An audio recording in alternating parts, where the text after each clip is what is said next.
वो फिर अपनी भक्ति में लग जाएगा। तो यही दो पहलू हैं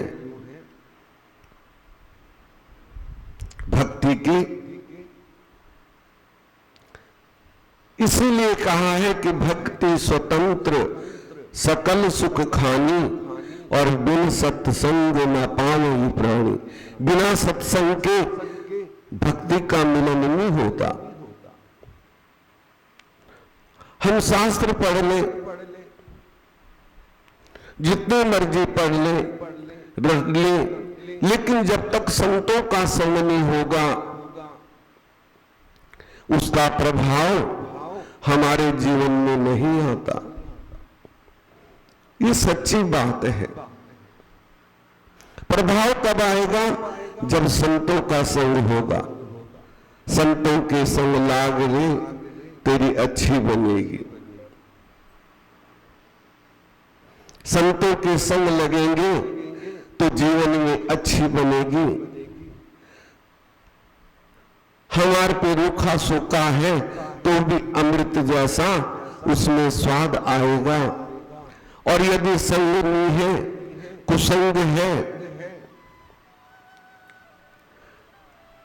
तो अमृत भी हमारे सामने हो वो भी जहर जैसा प्रतीत होता है। ये सच्ची बात है। तो संतों के संग ला गई तेरी अच्छी बनेगी।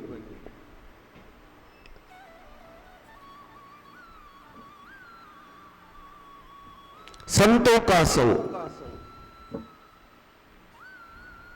कहा है ना कि कुसंग न दे विधाता तासे भला नरक का बासा। कि कुसंग न दे, सत्संग दे, सत्य का संग दे, संतों का संग दे, तो वो सबसे अच्छा है। कुछ तो मिलेगा, कुछ प्राप्त होगा। इसलिए अच्छा संग करना चाहिए। तो इसलिए सूत जी ने कहा कि शास्त्र तो सब पढ़ लेते हैं, कई बार पढ़ लेते हैं, लेकिन ज्ञान थोड़ा सा भी नहीं होता। और ज्ञान यदि हो जाए तो हमारा जीवन मुक्त हो जाएगा, भव बंधन से मुक्त हो जाएगा। एक छोटी सी चिंगारी ना बड़े से बड़े जो घास होता है, खरपतवार होती है, उसे जला के भस्म कर देती है। इसी तरह सत्संग में जो कथा सुनी जाती है वो हमारे पाप दोषों को जला के भस्म कर देती है, हमारे आत्मा मन को शुद्ध कर देती है। और जब आत्मा मन शुद्ध हो जाएगा तो शरीर तो स्वतः ही शुद्ध हो जाएगा। और आत्मा शुद्ध हो जाएगी तो हम परमेश्वर के सन्निकट होंगे, भगवान के निकट होंगे। क्योंकि हम कथाएं सुनते हैं, सारे चरित्र सुनते हैं, उसमें क्या है? उसमें यही है कि उसने ऐसे भक्ति की तो उसे ये फल प्राप्त हुआ, उसने गलत काम किया तो उसे नरक की प्राप्ति हुई। यही तो है ना। आदि शक्ति जगदम्बा ने भी तप किया, भक्ति की, तब वो शिव से मिली। ये हमारी आत्मा जो है ना, ये शक्ति है, शिव शक्ति। शिव शक्ति का मिलन आत्मा और परमात्मा है। शिव विवाह आत्मा और परमात्मा का विवाह है। तो तो जिसने अपने आत्मा को उस परमात्मा से जोड़ दिया तो समझो शिव शक्ति का मिलन हो गया। वो आदि शक्ति, वो जगदम्बा, वो प्रकाश पुंज, ज्योति स्वरूप, परम ज्योति, और शिव उसके आधार है। यही तो मिलन है। जिसने आत्मा को परमात्मा से मिला दिया, समझो वो संसार सागर से मुक्त हो। ये मत समझो कि दुख नहीं आएगा। दुख हर किसी को आता है और सुख भी हर किसी को आता है, लेकिन कहा है सुख के माथे सिल पड़े जो नाम हृदय से जाए, बलिहारी हुआ दुख की जो पल पल नाम रटाए। किस दुख की बलिहारी है जो पल पल हमें उस प्रभु की याद आती है। जब दुख होता है ना तो हम बार बार कहते हैं प्रभु ठीक कर दो, मैं तो आपकी शरणागत हूं। जैसे एक बच्चा यदि उसके थोड़ा सा कोई जख्म हो जाए, चोट लग जाए, तो माँ के पास जाता है, माँ मेरे चोट लग गई है, और माँ भी कहती कोई नहीं बेटा ठीक हो जाएगी, तेल लगा देती है, दवाई लगा देती है। तो ऐसा भाव हमारा होना चाहिए, एक बालक का भाव, स्वार्थ नहीं, निस्वार्थ भाव। बच्चे को कोई स्वार्थ थोड़ी होता है, उसे कोई महल थोड़ी बनाने हैं, उसने कोई धन दौलत थोड़ी इकट्ठी करनी है, उसे सिर्फ मातृ प्रेम होता है, पितृ प्रेम होता है। ऐसा प्यार हमारा प्रभु के साथ होना चाहिए कि यदि कोई दुख आया भी तो प्रभु मैं आपकी शरणागत हूं, आप जाने जानहार हैं, आपने दिया, आप ही कष्ट मिटाने वाले हैं। तो संतों के संग लाग रे तेरी अच्छी बनेगी।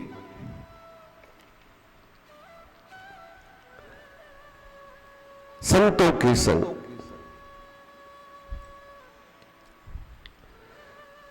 संतों के संग लाग रे तेरी अच्छी बनेगी। संतों के संग लाग रे तेरी अच्छी बनेगी। संतों के संग लाग रे तेरी अच्छी बनेगी। संतों के संग लाग रे तेरी अच्छी बनेगी। अच्छी बनेगी तेरी बनेगी, अच्छी बनेगी तेरी अच्छी बनेगी। संतों के संग लाग रे तेरी अच्छी बनेगी। संतों के संग लाग रे तेरी अच्छी बनेगी। अच्छी बनेगी तेरी अच्छी बनेगी। अच्छी बनेगी हो संतों के संग लाग रे तेरी अच्छी। संतों के संग लाग रे तेरी अच्छी बनेगी। संतों के संग लाग तेरी अच्छी बनेगी। वो संतों के संग लाग रे तेरी अच्छी बनेगी। संतों के संग लाग रे तेरी अच्छी बनेगी। जाग सके तो जाग रे तेरी अच्छी बनेगी। जाग सके तो जाग रे तेरी अच्छी बनेगी। हो जाग सके तो जाग रे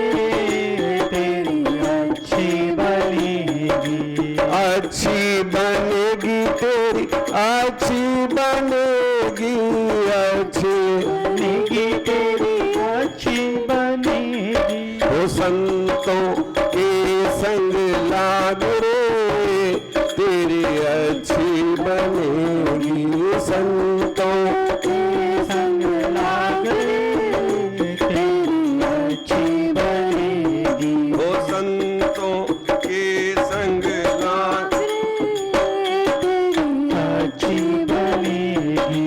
ध्रुव जी की बन गई, प्रहलाद जी की बन गई, ध्रुव जी की बन गई, प्रहलाद जी की बन गई। ध्रुव जी की बन गई, प्रहलाद जी की बन गई, ध्रुव जी की बन गई प्रहलाद जी की बन गई। ध्रुव जी की बन गई, प्रहलाद जी की बन गई, ध्रुव जी की बन गई प्रहलाद जी की बन गई। ओ हरि कीर्तन संग लाग रे तेरी अच्छी बनेगी, हरि कीर्तन संग लाग रे तेरी अच्छी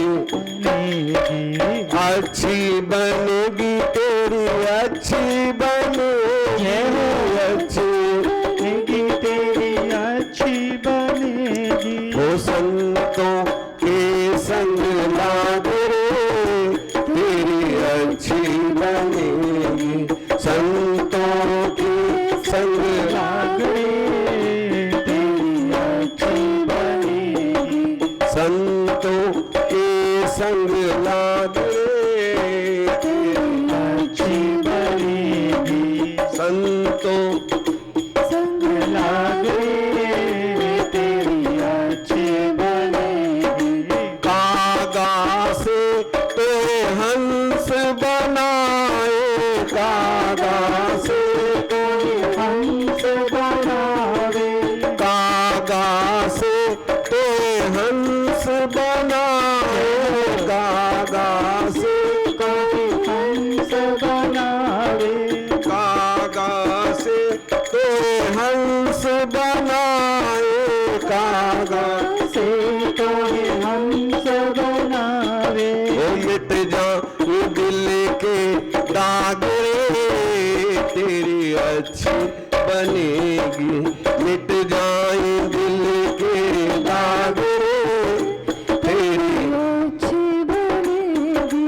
अच्छी बनेगी, तेरी अच्छी बनेगी, अच्छी बनेगी तेरी अच्छी बनेगी। हो अच्छी बनेगी, तेरी बनेगी अच्छी बनेगी, तेरी अच्छी बनेगी। हो संतों के संग लाग रे तेरी अच्छी बनेगी, संतों के संग लाग रे तेरी अच्छी बनेगी। हो संतों के संग लाग रे तेरी अच्छी बनेगी। संतों के संग लाग रे तेरी अच्छी बनेगी। संतन के संग भक्ति बढ़ेगी, संतन के संग भक्ति बढ़ेगी। हो भक्ति बढ़ेगी, तेरी शक्ति बढ़ेगी, भक्ति बढ़ेगी तेरी शक्ति बढ़ेगी।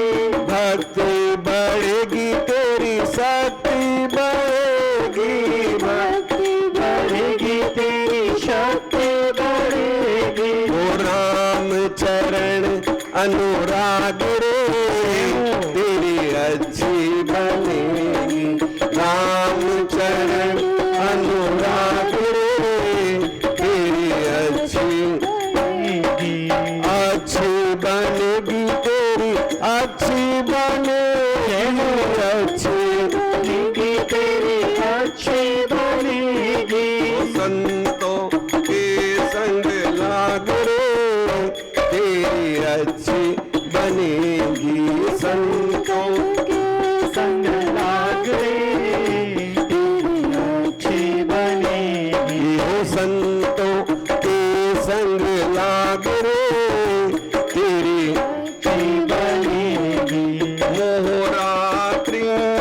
बहुत दिन सोया मोहरात्रि में, बहुत दिन सोया मोहरात्रि में बहुत दिन सोया मोहरात्रि में बहुत दिन सोया मोहरात्रि में बहुत दिन सोया मोहरात्रि में बहुत दिन सोया।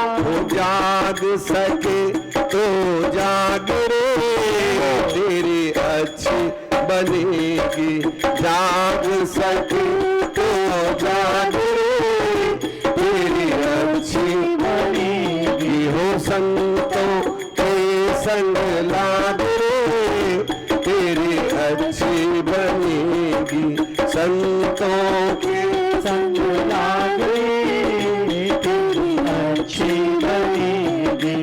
अच्छी बनेगी तेरी अच्छी बनेगी, अच्छी बनेगी तेरी अच्छी बनेगी। हो संतों के संग लाग रे तेरी अच्छी बनेगी, संतों के संग लागे तेरी अच्छी बनेगी। कहत कबीर सुनो भाई साधु, कहत कबीर सुनो भाई साधु, सुनो भाई साधु, सुनो भाई साधु, कहत कबीर सुनो भाई साधु, सुनो भाई साधु, सुनो भाई साधु, कहत कबीर सुनो भाई साधु।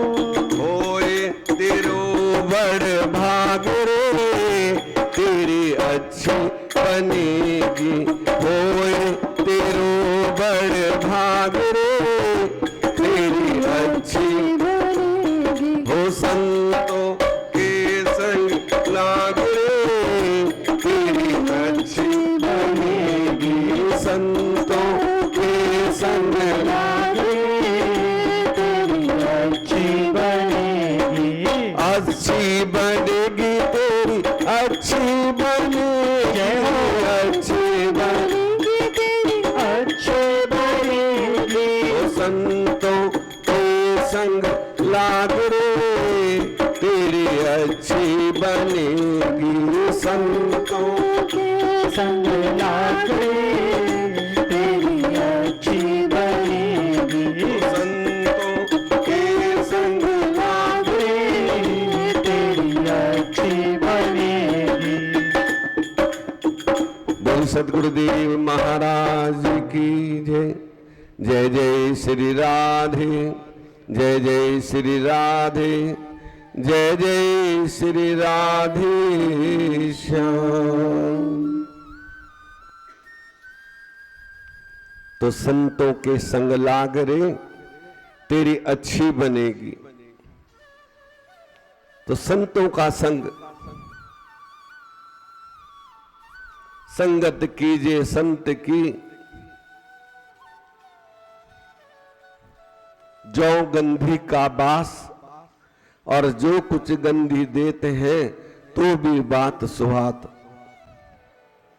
यदि कुछ गलत भी कहते हैं तो उसमें भी कुछ अच्छा होता है। तो किसका संग करना चाहिए? संतों का संग। शिव जी की कृपा से उसे कूदते किसी ने नहीं देखा। अग्नि में उसके शरीर को जलाकर सूर्य के मंडप में प्रवेश करा दिया।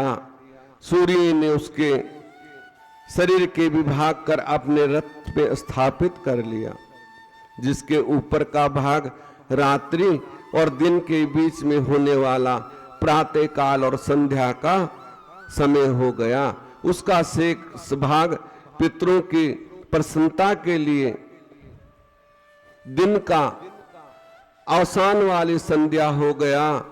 अरुणोदय के साथ की प्राप्ति संध्या और सूर्य अस्त होते समय कि लाल कमल के समान साय संध्या होती है।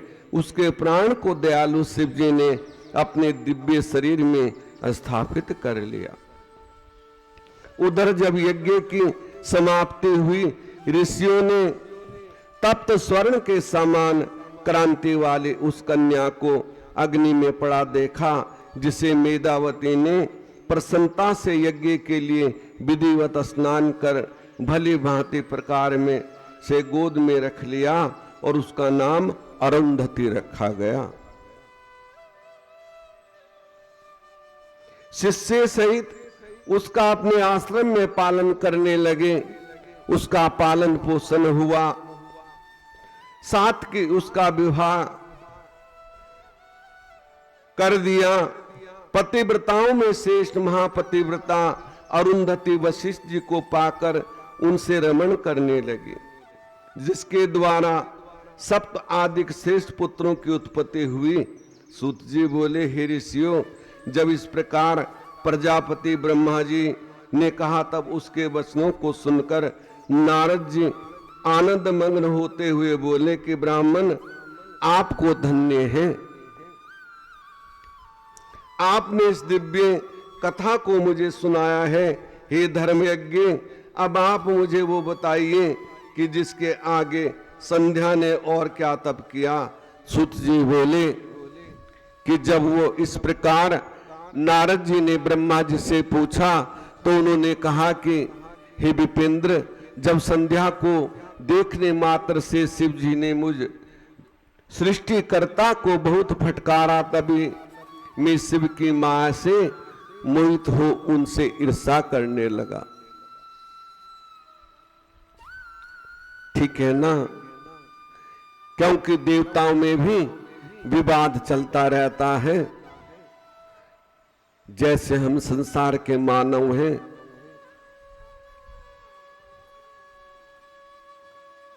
क्योंकि अच्छा बुरा सभी के साथ होता है।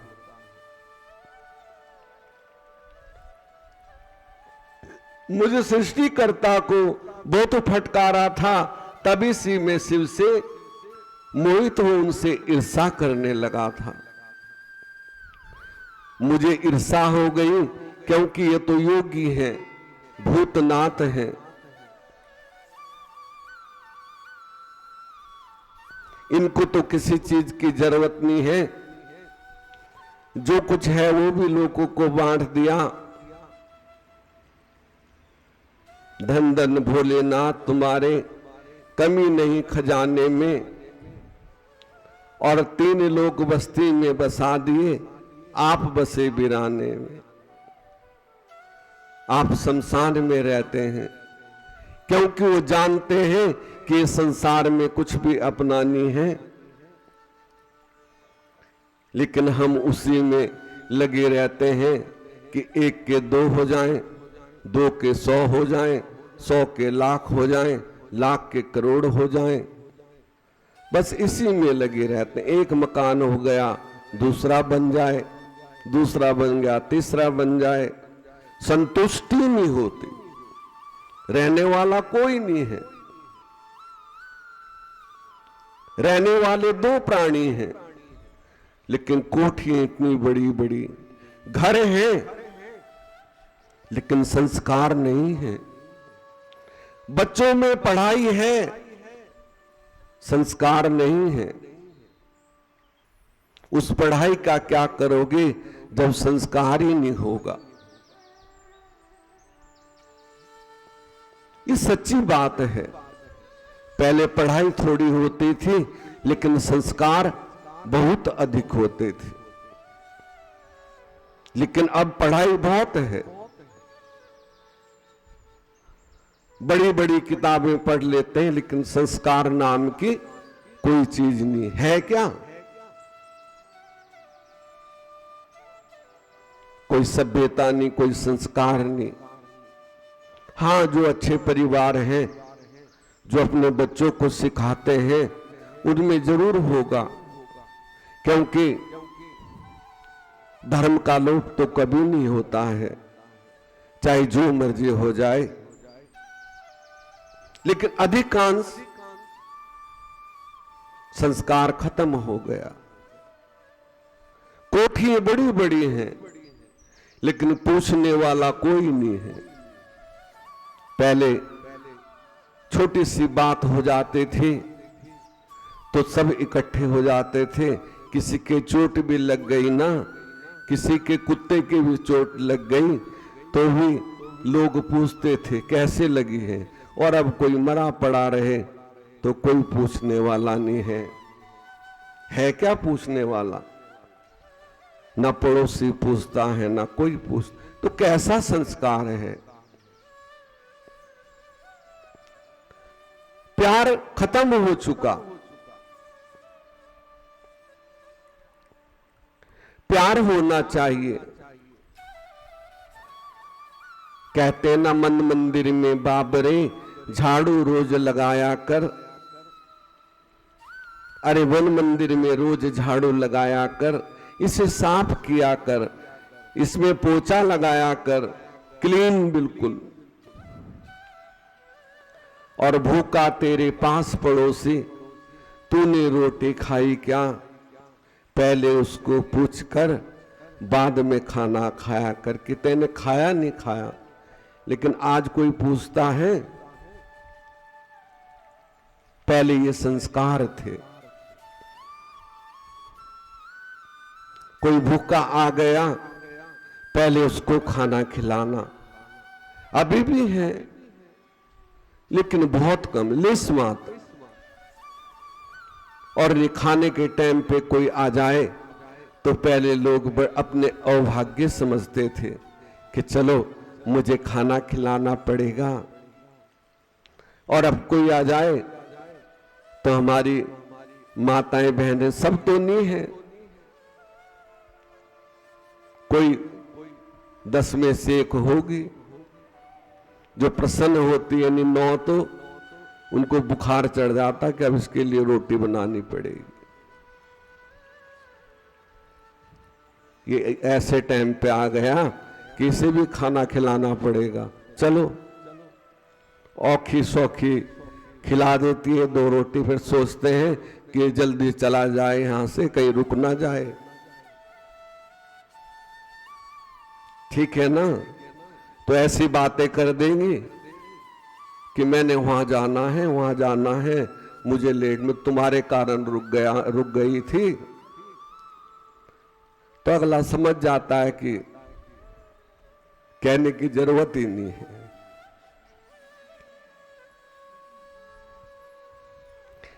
तो अब तो ये समय है, पहले 10 आदमी भी आ जाते थे तो उनको भी, और होना भी चाहिए। एक बार यही मंदिर की बात है, पवन छोटा सा था, आया ही था उस समय मेरे पास, और हम खाना खा चुके थे और एकदम कम से कम 20-25 संत ज्यादा ही होंगे, वो पैदल चलते चलते यहां रेल की पटड़ी पे आए, रेल फाटक पे, और आके हमारे पास आ गए। और देख के एक बार तो घबराहट हो गई। करीब 10 बजे का टाइम था, 10 बज चुके थे। ये अपनी बीती सुना रहा हूं मैं। अब आए तो हमने दरी बिछा दी। उस समय छोटा सा मंदिर था इधर ही, हम भी मंदिर में ही रहते थे। मंदिर के अंदर पर्दा लगा हुआ था। अब आए, कहने लगे कि हमें भूख लगी है, पैदल चल के आए, पता नहीं पंचकुला से या चंडीगढ़ से कहां से आए थे, इतना ध्यान नहीं है, और कुछ खाने को मिल जाएगा। अब मैंने सोचा इस समय खाने के लिए और इतने आदमियों के लिए 1-2 हो तो कोई बात नहीं। मैंने सोचा चलो कोई बात नहीं, खिला देंगे। मेरे पे बड़ा भगोना था उस समय, बर्तन वगैरह सब हमारे पास ही थे। इधर कमरा था, उसमें रहते थे। वहां से बर्तन निकाल के बड़ा पतीला, उसमें चावल रखे, और मैंने कहा दाल चावल बना कि जो आप पे हो वो बना दो, और दाल रख दी।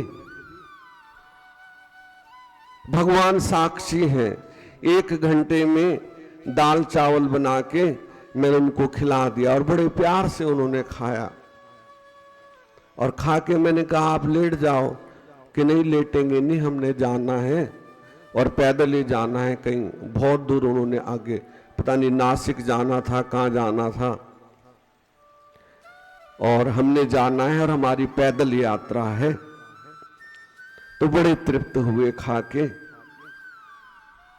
तो इंसान चाहे तो कर सकता है। ऐसे ही मेरे साथ बड़ी घटनाएं हुई जब मैं अपने वहीं पे रहता था मंदिर में, छोटी उम्र थी। 3 संत अचानक ऐसी 10 बजे रात को आए और कहने लगे कि हमने खाना खाना है। मेरे पे छोटे छोटे बर्तन थे जिसमें 2-3 आदमी का खाना बन जाता है। मैंने कहा मुझे बड़ा शौक था किसी को खाना खिलाने का, अब तो नहीं होता। अब शरीर जो अवस्था नहीं रही, अब तो ये रहता है कि मुझे भी कोई खिला दे। नहीं, मुझे बड़ा शौक था कि कोई आए मैं उसे खाना खिलाऊं। यहां भी हमारी माताएं अब तो सब चली गई, एक भी नहीं उनमें से रही।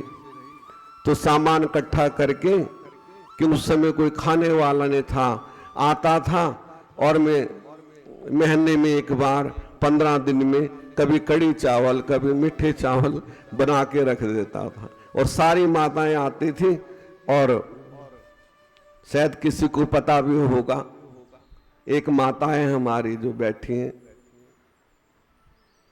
और वो भगवान को भोग लगा के सब बड़े भाव से जैसा भी बना होता था, गैस गुस तो थी नहीं, लकड़ी के ऊपर बनाते थे चूल्हा बना के, तो सभी खा के जाते थे।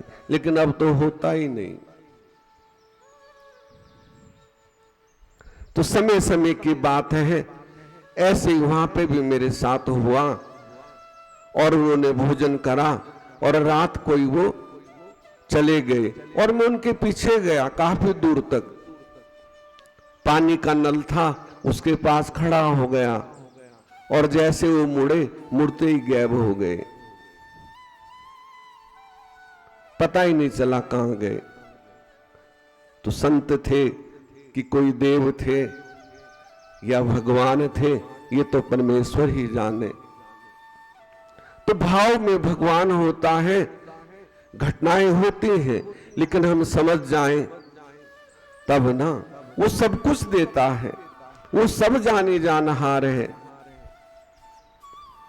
तो इस तरह ब्रह्मा के मन में द्वेष हो गया कि ये भगवान शिव भी यदि ऑर्डर दानी है, इनको तो किसी की परवाह नहीं है, जो कुछ करता है उसकी बेइज्जती कर देते हैं। तो मेरी भी हट है कि ये शादी, इनकी शादी होगी, यदि ये शादी करें, इनको पत्नी प्राप्त हो तो मेरा मन इनसे द्वेष हटेगा, अन्यथा द्वेष नहीं हटेगा। तो ब्रह्मा जी ने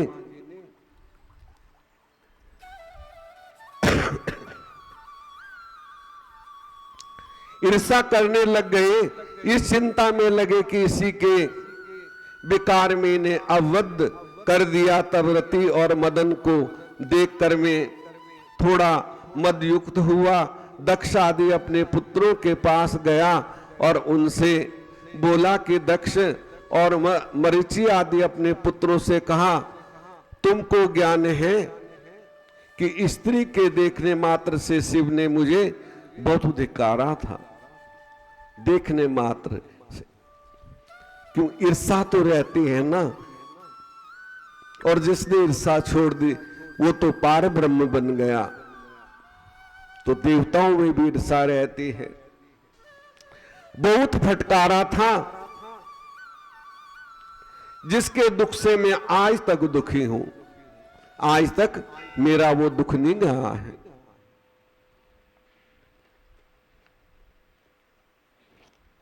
तो इसलिए कभी किसी का अपमान भी नहीं करना चाहिए, ठीक है ना। ये बात ध्यान रखना, ना जाने वो कौन सी गांठ बांध ले और हमारे से तब बदला ले ले उस बात का। कितना भी प्यार करता हो लेकिन उसके अंदर वो गांठ जरूर रड़कती है। आज भी मैं उस दुख से दुखी हूं। जैसे भी हो, महादेव जी को स्त्री ग्रहण कर लेने से तभी मुझे शांति मिलेगी। इस तरह ब्रह्मा जी ने अपने पुत्रों को कहा। ऐसा कह रहा था कि उसी समय रति सहित कामदेव वहां पहुंचे। तब मैंने उसकी बहुत प्रशंसा कर कहा कि वत्स, अब तुम जगत के हित के लिए शिव जी को मोहित करो, तुम्हारे सिवा दूसरा उन्हें मोहित नहीं कर सकता। महादेव जी पर अनुराग करने से तुम्हारे श्राप की शांति होगी, जगत का कल्याण भी होगा, क्योंकि जब शिव जी को स्त्री अनुराग होगा तब वे महादेव जी तुम्हें तार देंगे। नारद जी तब मदन ने मुझसे कहा कि मैं आपका वचन पालन कर शिव जी को मोहित तो अवश्य कर दूंगा, किंतु स्त्री का निर्माण तो आप ही कर सकते हैं, क्योंकि इसमें भी देवताओं का श्राप था। क्योंकि जो प्रभु ने लिख दिया है ना, उसी के अनुसार सब होता है, वो सबको मोहित कर देते हैं।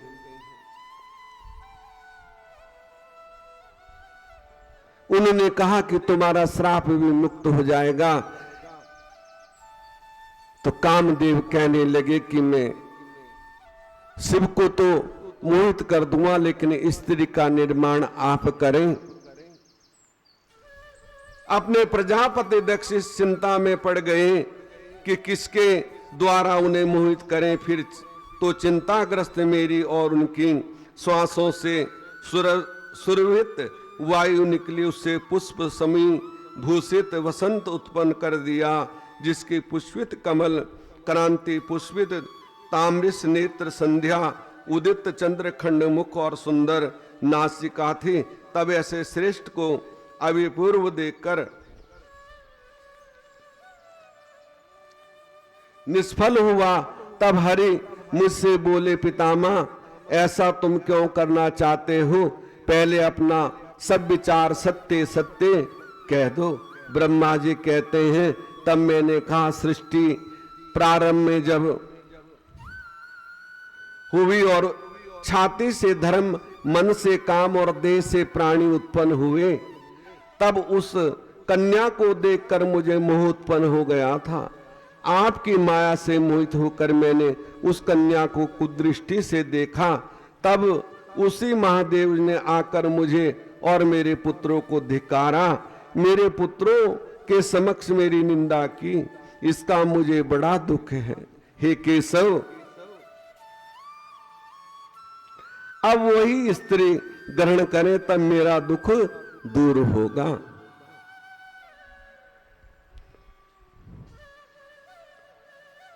तो स्पष्ट बात उन्होंने कह दी, कोई छल कपट नहीं रखा। कहा ना कि निर्मल मन भगवान को प्राप्त करता है, और हम यदि कोई बात करेंगे भी ना तो छल कपट मन में होगा, ठीक है ना। हेर फेर के बात करेंगे, स्पष्ट बात होनी चाहिए। तो उन्होंने कहा, यह सीधी सी बात है कि मेरे पुत्रों के सामने उन्होंने मेरा अपमान किया था, बस मेरे मन में यह हो गया कि वो भी स्त्री ग्रहण करें, और ये भी भले के लिए है, कोई बुरे के लिए नहीं। इसमें संसार का कल्याण छिपा है।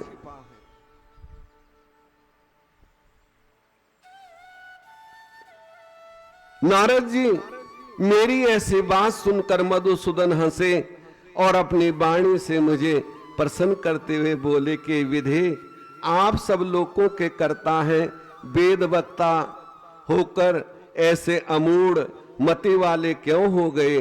तुम शिवजी से ईर्षा त्याग दो। यदि तुम्हारे विचार से शिवजी को स्त्री ग्रहण करना ही है तो पार्वती के उद्देश्य से शिव जी का स्मरण करो, क्योंकि वो आदि शक्ति और शिव एक हैं। तुम अमूढ़ क्यों हो गए? तुम सृष्टि करता हो, सब कुछ जानते हो, लेकिन अमूढ़ता तो आई जाती है कभी कभी। ये मन बड़ा चंचल है, कभी मन रंग तो रंग चढ़े, कभी मन लोचत है धन को। कहे कबीर सुनो भाई साधु, कई विधि समझाऊं इस कपटी मन को। कभी मन रंग तो रंग चढ़े, कभी रंग चढ़ता है तो ऐसा होता है कि सब कुछ छोड़ दो, कुछ संसार में नहीं है और है भी नहीं, देखा जाए बस केवल भगवान के मंदिर में जाके बैठ जाओ। आता है ना कभी कभी, कभी मन रंग तो रंग चढ़े और कभी फिर उसमें ही फंस जाते हैं हम, ये मेरा है, ये मेरा है।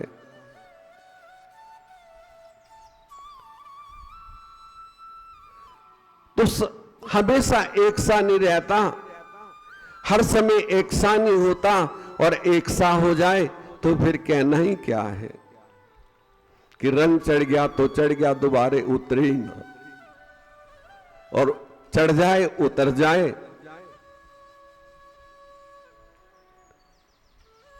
तो फिर कठिन है। शिव जी का स्मरण कर तप करो, अपने उद्देश्य से हृदय में पार्वती का ध्यान करो। यदि वो भगवती प्रसन्न हो जाएंगी, तुम्हारे सब काम पूर्ण हो जाएंगे। वो सर्व गुण संपन्न पार्वती अवतार ले लोक में किसी की कन्या हो जाएंगी और वह शीघ्र ही शिव की पत्नी होंगी। वो आदि शक्ति किसी की कन्या हो जाएंगी और वही शिव की पत्नी होंगी। छोटी सी बात है, तुम क्यों भ्रमित हो रहे हो? तुम तो जगत पिता हो, जगत के रचने वाले हो, और तुम भ्रमित होते फिर रहे हो। वो सब अपना आप बना देंगे, कारण भी बना देंगे, सब कुछ बना देंगे। तब कहीं दक्ष के यहां सती नाम से पार्वती का अवतार होगा। विष्णु ये कह अंतर ध्यान हो गई। नारद जी बोले विष्णु के चले जाने पर क्या हुआ? ब्रह्मा जी कहने लगे कि तब सुप्रिया देवी दुर्गा का स्मरण करने लगे। उन्हें प्रणाम कर कहता रहा कि देवेश्वरी मेरा कार्य करो। मेरी इस प्रकार की स्तुतियों से योग निंद्रा चामुंडा मेरे समस्त प्रकट हो गई। वो प्रकाश पुंज से प्रकट हो गई। आदि शक्ति जगदम्बा महामाया ब्रह्मा जी के समक्ष अष्टभुजी धारण करके प्रकट हुई और बोली कि क्या चाहिए। ब्रह्मा जी ने कहा कि तुम उनकी कजला क्रांति सुंदर और दिव्य चार भुजाएं वाले सिंह पर बैठी हुई भक्तों को वर देने के लिए वर कलश हाथ में लिए चली आई। जब शिव जी रुद्र नाम से योगिनी कैलाश पर रहने लगे, निर्विकार निर्कल्प समाधि लगाकर तपस्या में लीन हो पत्नीहीन होकर विहार नहीं करना चाहते थे। अब जैसे भी हो आप इन्हें मोहित कीजिए। आप ही दक्ष की कन्या बनकर उन्हें मोहित कर सकती हैं। पत्नी बने स्त्री के कारण ही तो शिव ने मेरी निंदा की थी। लेकिन वो बात फिर वहां अड़क गई कि मेरी ये इच्छा है कि शिव ने मेरी निंदा की थी, क्योंकि वो बात बार बार क्योंकि जो चुप गया ना वो चुप गया है, वो बार बार सामने आ जाता है। अश्वे कैसे स्त्री ग्रहण करेंगे?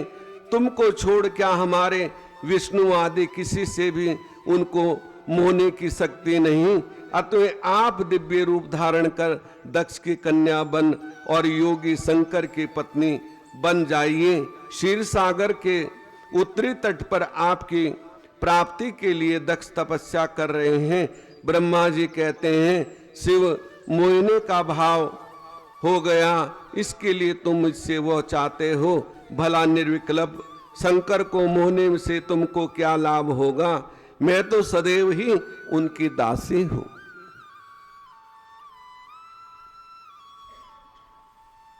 माता कहने लगी कि मैं तो उनकी सदा से दासी हूं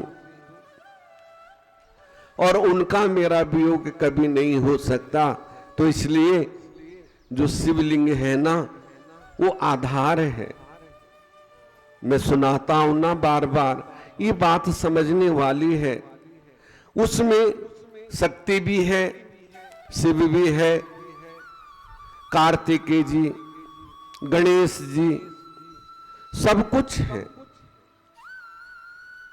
चलो मूर्तियां हम रखते हैं दर्शन के लिए, लेकिन जो आधार है वो शिवलिंग है, वो एक है, वो परम ज्योति है, परम प्रकाश है। उसी के अंदर सभी देवी देवता विराजमान हैं। ये बात गांठ बांध लो।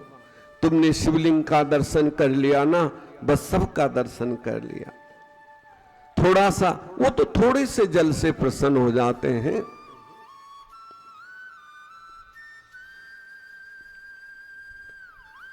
एक अंजलि जल चढ़ा दो,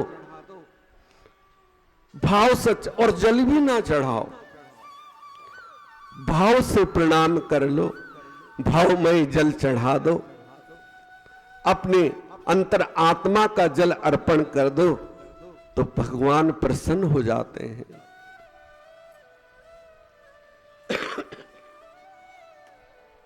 जब हम मंदिर ना जा सके ना, तो अपने घर में बैठकर ही मन में सोच लो, प्रभु मैं आपकी शरणागत हूं और मैं आपके मंदिर में जाके जल चढ़ा रहा हूं। अब मैं आरती कर रहा हूं, प्रभु मैं आपकी शरणागत हूं, आज मैं आने में असमर्थ हूं, तो वो भी भगवान स्वीकार करते हैं। ये मानसिक पूजा है। और सामर्थ्य है तो जाके जल चढ़ाओ प्रसन्न मन से, निर्विकार होके। उस समय मन में कोई विकार नहीं होना चाहिए, कोई स्वार्थ नहीं होना चाहिए, कोई मांग नहीं होनी चाहिए। लेकिन हम जब जल चढ़ाते हैं ना, तो हमारे मन में 36 मांगे होती हैं। प्रभु ये कर देना, प्रभु वो कर देना, बेटे की शादी नहीं हुई, बेटी के बच्चा नहीं हुआ, 36 बातें भगवान के सामने रख देते हैं। लेकिन भगवान ने कहा मैं सब कुछ देख रहा हूं, कर्म के अनुसार फल अवश्य मिलेगा, ये बात ध्यान रखना। जो हमने कर्म किए हैं ना, वो हमें ही भोगने हैं और कोई नहीं भोगेगा।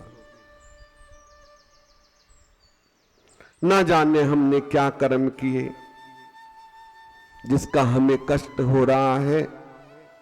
नहीं, वो तो सब जानते हैं, वो सब जानी जानहार हैं, उनसे कुछ भी छिपा नहीं। मुझसे चाहते हो भला निर्विकल्प शंकर को मोहित करने वाला कौन है? मेरा और उनका कभी वियोग होता ही नहीं। ये तो संसार को दिखाने के लिए,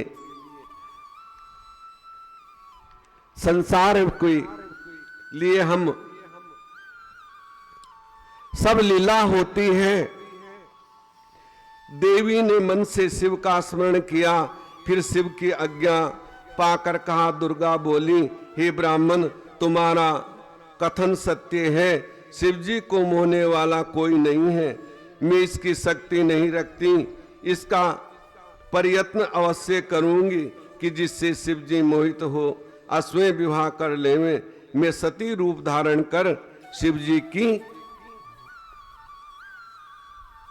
आज्ञा अनिवार्य होंगी। ऐसा कहकर जगदम्बा शिवा अंतर ध्यान हो गई। उन्होंने कहा कि मैं अवश्य ऐसा करूंगी। नारद जी बोले, देवी दक्ष कन्या कैसे हुई? ब्रह्मा बोले, व्रत दृढ़ता दीनता 1000 दिव्य वर्षों तक नियम पूर्वक तप किया। तब दक्ष को जगदम्बा का प्रत्यक्ष दर्शन हुआ। कृतक हो गए, उन्हें शिव का दर्शन भी हुआ। शिव दक्ष मनोरथों को पहले ही जानती थी। उन्होंने दक्ष से वर मांगने को कहा। दक्ष ने देवी से कहा, मेरे पूर्ण व्रती स्वाशंकर के निरुद्र नाम से ब्रह्मा के पुत्र रूप अवतार लिया है, तुम्हारा अवतार नहीं हुआ। तब शिव जी की पत्नी कौन है? तुम्हें उनमें मोहित कर उसकी पत्नी बनो। स्वदर्शी ब्रह्मा जी ने मुझे भेजा है। तब जगदम्बा ने दक्ष को यह वर दे दिया कि मैं तुम्हारी पुत्री के रूप में उत्पन्न होंगी। कठिन तप कर शिव जी की पत्नी बनूंगी। दक्ष को ऐसा वर देकर वो अंतर ध्यान हो गई। ब्रह्मा जी बोले, नारद दक्ष के घर जाकर बहुत सी मानसिक सृष्टि की, परंतु जब उसने विकार ना हुआ तब उन्होंने मुझसे पूछा तो मैंने उपाय बता दिया। दक्ष ने पंचजन्य से उत्पन्न कन्या को अपनी पत्नी बनाया। मेरे पुत्र मैथुन धर्म से विकार किया, फिर वीरणी की कन्या से विवाह किया, जिससे वीरणी से उन्होंने हर्ष नाम वाले 10,000 पुत्र उत्पन्न किए। उन पुत्रों से उन्होंने 10 दक्ष सृष्टि बढ़ाने को कहा। पुत्र सृष्टि की चिंता में पूर्व दिशा की ओर समुद्र संगम पर तप करने चले गए, परंतु नारद तुमने प्रकट होकर बहका दिया और प्रभु भक्ति त्याग निवृत्त हो गए, निवृत्त बन गए। तब दक्ष ने पंचजन्य सव कलश नामक हजारों पुत्र उत्पन्न किए और वह भी अपने पूर्व भाइयों के ही अनुयायी बने। सब तपस्या के लिए चले गए। 10,000 वो भी गए और हुए वो भी तपस्या, क्योंकि संसार में भगवान का तप ही सर्वश्रेष्ठ है, भक्ति ही सर्वश्रेष्ठ है। उसी समय बहुत से देवता वहां आ गए। उनके सामने दक्ष ने तुम्हारी बहुत निंदा की और ये श्राप भी दे दिया कि तूने पृथ्वी पर मेरे पुत्रों को बहकाकर मेरा अकाज किया है, इसलिए तेरे चरण पृथ्वी पर नहीं टिकेंगे। नारद जी को श्राप दे दिया, क्योंकि नारद जी ने उनको भक्ति का मार्ग दिखाया, क्योंकि जो जानता है वो ही बताएगा कि संसार में कुछ नहीं है, भक्ति का मार्ग ही सर्वश्रेष्ठ है। तो सब तपस्या के लिए चले गए। तो दक्ष ने श्राप दे दिया कि तुम्हारे चरण पृथ्वी पर नहीं स्थिर नहीं रहेंगे। हे मुनि, तुमने निर्मल मन से उस श्राप को ग्रहण कर लिया, इसलिए नारद जी कहीं भी नहीं ठहरते। नारद कौन है? नारद, जिसकी बात कोई रद्द ना कर सके, वो नारद है।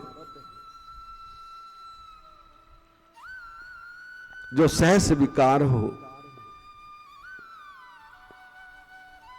नारद।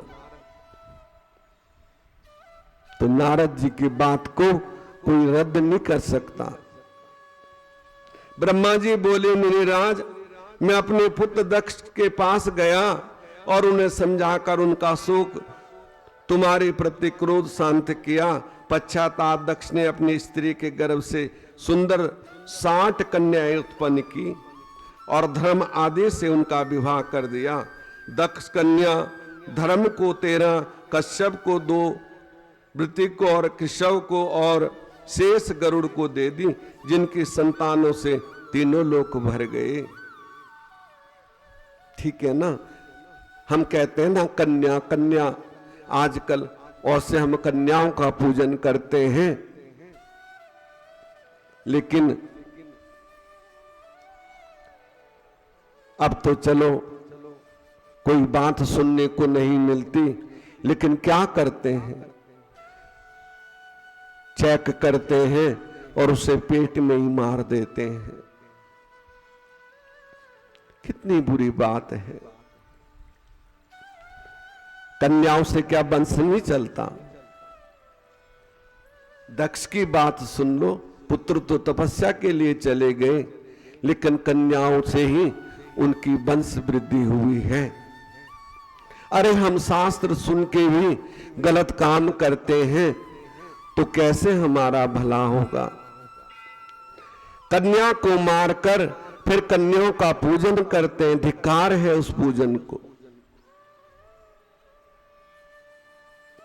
वो पूजा क्या वो माता स्वीकार करेगी? कभी नहीं करेगी। तुमने उस आदि शक्ति की शक्ति को पेट में तो खत्म करवा दिया और बाहर उसकी पूजा करते हो, भक्त बनते हो। कभी वो भक्ति स्वीकार होगी क्या? जीवन बचाना, मारने वाले सा बचाने वाला सहस्त्र गुना श्रेष्ठ होता है, श्रेष्ठ से भी श्रेष्ठ। आपको पता है ना, मेरे साथ भी घटना हुई थी। मेरे पास मंदिर में आए थे कि हम डॉक्टर के पास जा रहे हैं। मैंने कहा भाई जो कुछ होगा मुझे दे देना, जान ना पहचान, ऐसा मत करो। और सब कुछ आपने देखा ही है, शादी भी हुई, पढ़ाई लिखाई भी करी, सब कुछ करा, तो कौन श्रेष्ठ है बचाने वाला?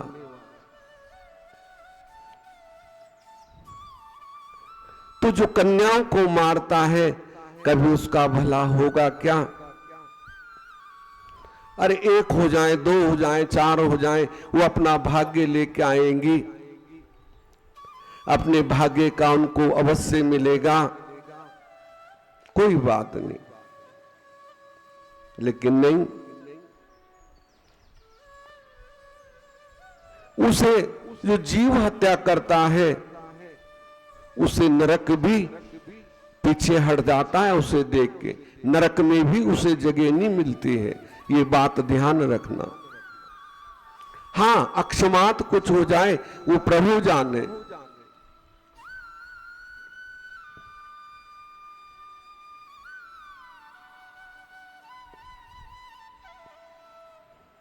तो रक्षा करने वाला बड़ा होता है, ये बात ध्यान रखना।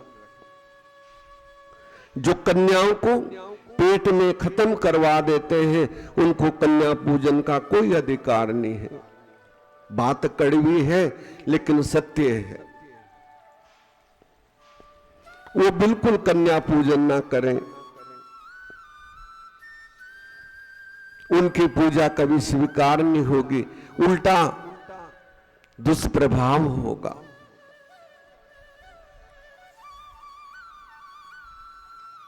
ये बातें बिल्कुल सत्य हैं। तो उससे संसार भर गया। पिता ने इस प्रकार बोली कि जिससे उनकी माता भी सुन ना सके।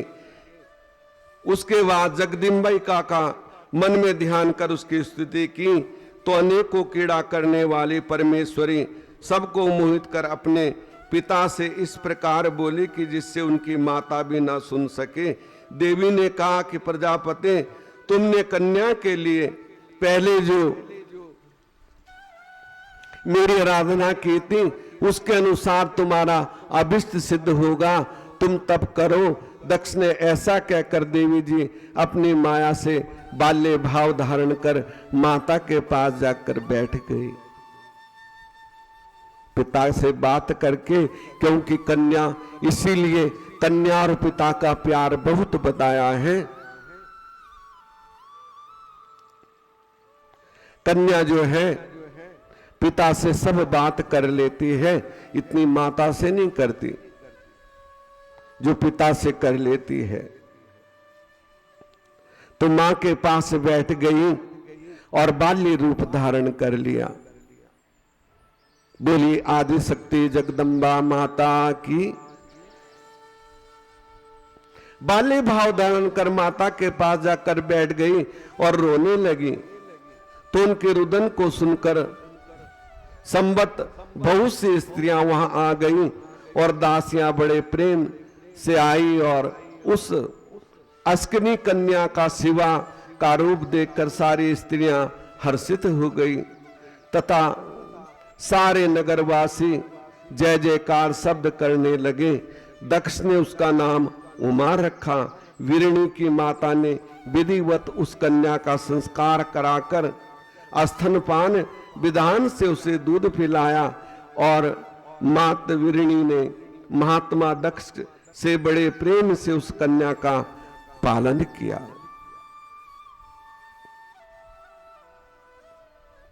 भक्ति में शक्ति होती है तो मां भी बाल रूप, आदि शक्ति जगदम्बा बाल रूप में पहले 60 कन्याएं उनके हुई, 60 कन्याएं जो है सबका विवाह हुआ। उसके बाद आदि शक्ति जगदम्बा आई। बात समझने वाली है, बहुत गहरी है। इस तरह से ब्रह्मा जी बोले सती कुमार अवस्था को त्याग कर युवावस्था को प्राप्त हुई और उसने एक दिन नारद जी आ गए और नारद जी ने कहा कि तुम्हारी कन्या तो बड़ी सौभाग्यशाली है और इसका पति ऐसा होगा जो निर्मोही होगा और पूरे संसार का पालन करने वाला होगा, लेकिन वो इसे तपस्या करनी पड़ेगी। फिर नववर्ता समाप्त कर सती अन्य भाव में शिव जी की आराधना करने लगी। विष्णु सही सब देवताओं को साथ ले सती की तपस्या देखने गई। शिव जी के ध्यान में मग्न सती देवताओं की दूसरी सिद्धि के समान दिखाई पड़ती थी। फिर सब देवता सती को प्रणाम कर कैलाश को चले गई।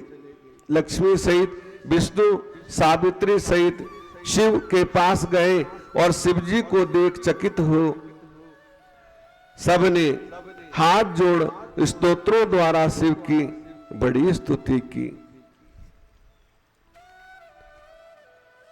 और कहा कि अब जगदम्बा ने जो है प्रकट हो गई है। आदि शक्ति प्रकट हो गई है, अब आपको विवाह कर लेना चाहिए। भगवान ने कहा तथास्तु। इतना तो कहा लेकिन कह के समाधि में विलीन हो गए, समाधि लगा ली। और जब वो समाधि लग जाती है तो 10-10 हजार बरस तक भगवान की समाधि लगती थी। समाधि स्थल मौन एकदम, बर्फ जम जाती थी, पेड़ पौधे जम जाते थे। तो तब कई हजार वर्षों के बाद उनकी समाधि टूटती थी और देवता फिर चिंतित हो गए कि बस अब तो ये समाधि में चले गए। लेकिन फिर देवताओं ने कुछ सोच की, ये आगे की कथा कल आपको सुनाएंगे, क्योंकि अब 7 बज गए हैं और टाइम का पक्का होना चाहिए। हमारी माताओं को और भी काम होता है।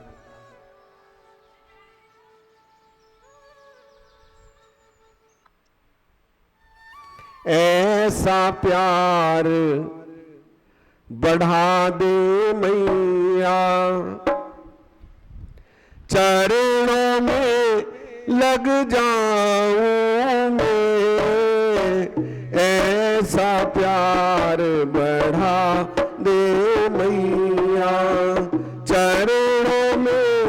लग जाऊं मैं, सब अंधकार मिटा दे मैया, दरस तेरा कर पाऊं मैं, सब अंधकार मिटा दे मैया, दरस तेरा कर पाऊं मैं, ऐसा प्यार बढ़ा दे मैया, चरणों में लग जाऊं मैं, ऐसा प्यार बढ़ा दे मैया, चरणों में लग जाऊं मैं, सब अंधकार मिटा दे मैया, दरस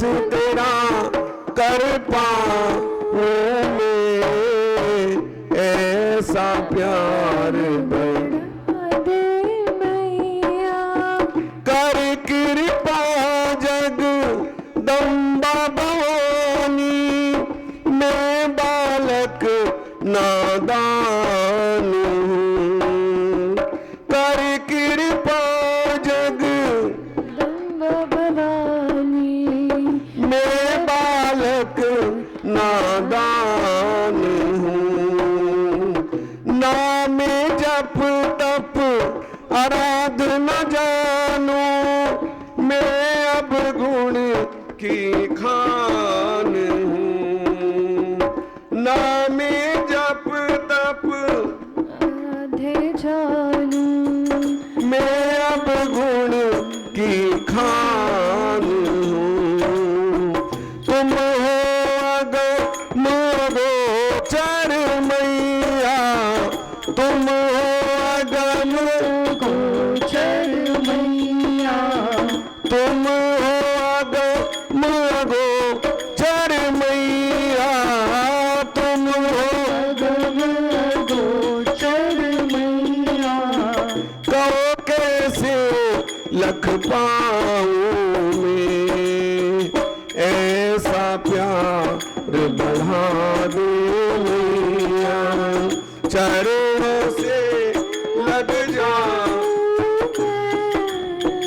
ऐसा प्यार बढ़ा दे मैया, चरणों से जाऊं मैं, सब अंधकार मिटा दे मैया, दरस तेरा कर पाऊं मैं, सब अंधकार मिटा दे मैया, दरस तेरा कर पाऊं मैं, ऐसा प्यार बढ़ा दे मैया, जग में आकर जग को मैया, अब तक ना मैं जान सका, जग में आकर जग को मैया, अब तक ना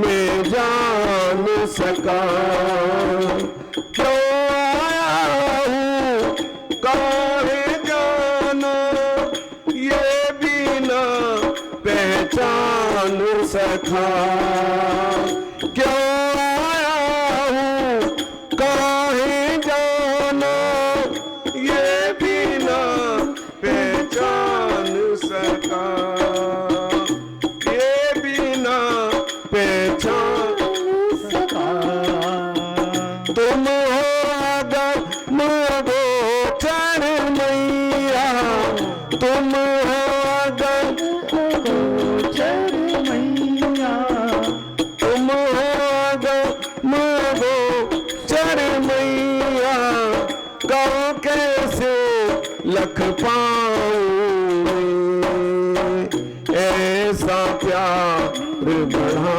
दे मैया, चरणों में जाऊं मैं, ऐसा प्यार बढ़ा दे मैया, चरणों में लग जाऊं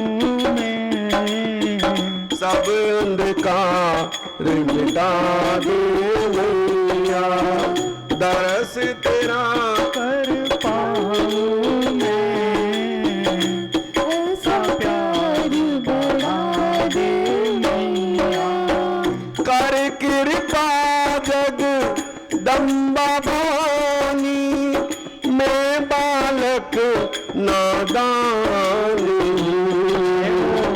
कर कृपा जगदम्ब भवानी, मैं बालक नादान हूँ। ना कुछ जप तप आराधना जानू, मैं अब गुण की खान हूँ। ना कुछ जप तप आराधन जानू, मैं अब गुण की खान हूँ।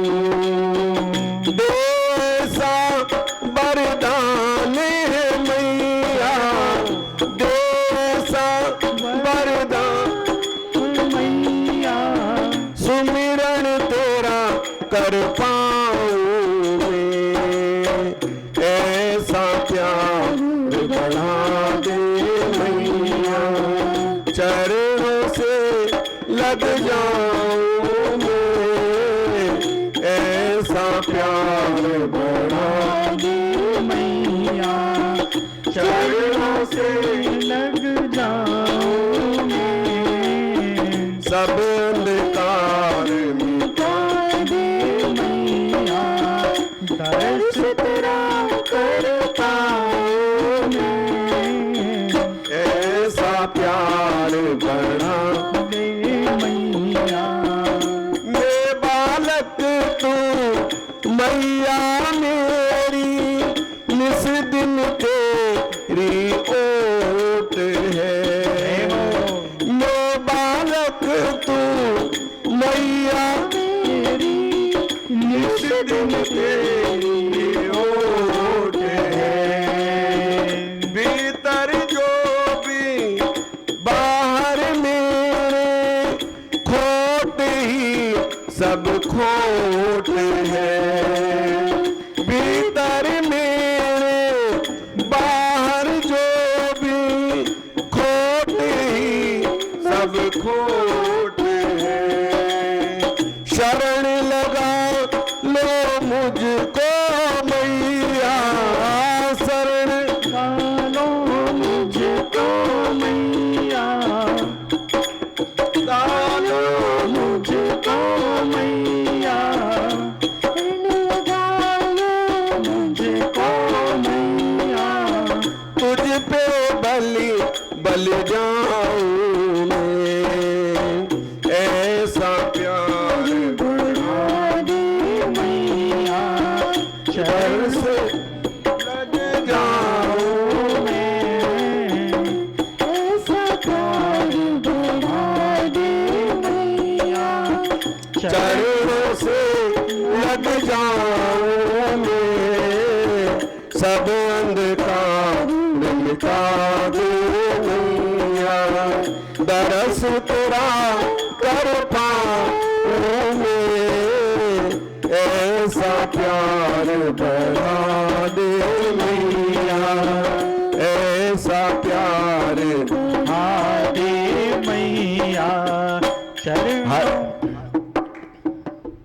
हर हर महादेव शंभु काशी विश्वनाथ गंगे, हर हर महादेव शंभु काशी विश्वनाथ गंगे, काशी विश्वनाथ गंगे, काशी अमरनाथ गंगे, शंभु काशी विश्वनाथ गंगे, हर हर महादेव शंभु काशी विश्वनाथ गंगे।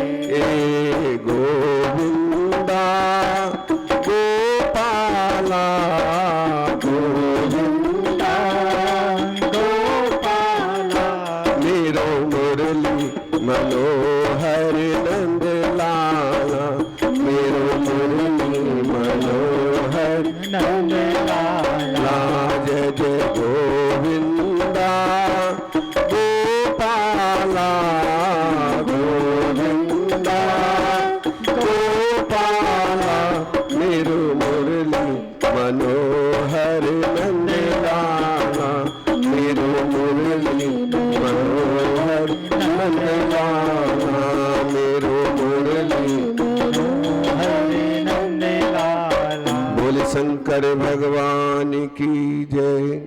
जय जय श्री राधे, जय जय श्री राधे, जय जय श्री राधे श्याम।